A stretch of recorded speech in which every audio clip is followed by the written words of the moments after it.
रेनू कहाँ मर गई? खाना लगा दे। अबे ओए महारानी, तेरी हिम्मत कैसे हुई मेरे रूम में मेरे ही बेड पे बैठ करके पढ़ाई करने की? और ये ऊपर से एसी ऑन कर रखा है, इसका बिल क्या तेरा बाप भरता है? साहब एसी तो बड़े साहब चला के गए थे, इसमें मेरी क्या गलती है? अगर बड़े साहब एसी चला के छोड़ के चले भी गए थे तो तू बंद भी कर सकती थी, लेकिन नहीं, तू तो यहाँ बैठ करके महारानियों की तरह मजे ले रही है। तुझे पता भी है एसी का बिल कितना आता है? एसी का बिल क्या तेरा बाप भरता है? तुम गरीबों के घर में एसी तो होता नहीं है, जहाँ एसी चलता हुआ देखा वहाँ डेरा डाल के बैठ जाते हो। साहब घर का सारा काम खत्म हो गया था और साहब ने बोला कि अभी मुझे ऑफिस जाने में थोड़ा टाइम लगेगा, तो मैंने सोचा क्यों ना मैं थोड़ा पढ़ लेती हूँ। अच्छा, इसका मतलब ये थोड़ी ना तेरा काम खत्म हो गया तो तू कहीं पे भी एसी चला करके महारानियों की तरह बैठ जाएगी। और वैसे भी ना तेरी इस पढ़ाई लिखाई का ना कोई फायदा नहीं है। तू भी मेरे घर में नौकरानी काम करती है और तेरी माँ भी मेरे घर में नौकरानी काम करती थी, और तेरी आने वाली पुश्तें भी ना मेरे घर में नौकर का काम करेंगी, तो तेरी इस पढ़ाई लिखाई का ना कोई फायदा नहीं है।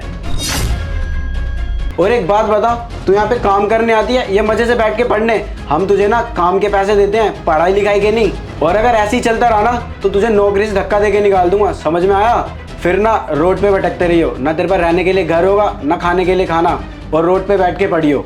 नहीं साहब, मुझे नौकरी से ना निकालिए, मैं आपके घर काम करती हूँ तभी मेरा घर चलता है।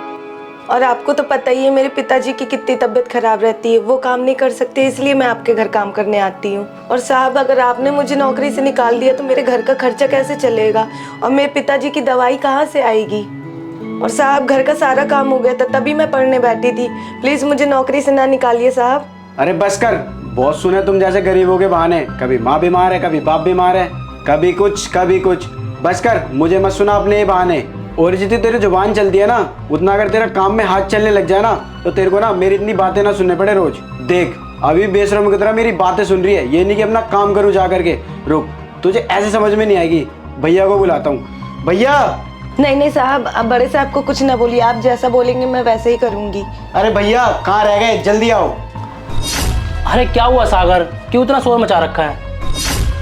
अरे भैया इसको देखो ना, ये यहाँ पे काम करने की जगह एसी चला के बेड पे बैठ के महारानी की तरह पढ़ रही है। आई बड़ी महारानी बनके। भैया इसको समझा दो, ये यहाँ पे नौकरानी है, काम करे।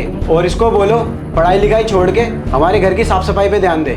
हम इसे ना तनख्वाह देते हैं घर में काम करने की, ना कि यहाँ पे बैठ के महारानियों की तरह पढ़ाई करने के। और अगर ये ना समझे ना तो इसे धक्के देके घर से बाहर निकालो। और भैया ये सब ना आपके बड़प्पन का नतीजा है, आप इन्हें कुछ बोलते नहीं हो तो इसीलिए सर पे चढ़ के बैठे हुए हैं। सागर तुम्हें पता है तुम जैसे लोगों की प्रॉब्लम क्या है? ना ही तुम आगे बढ़ते हो और ना ही किसी और को आगे बढ़ने देते हो। और तू भूल गया कि हमारे पिताजी क्या थे?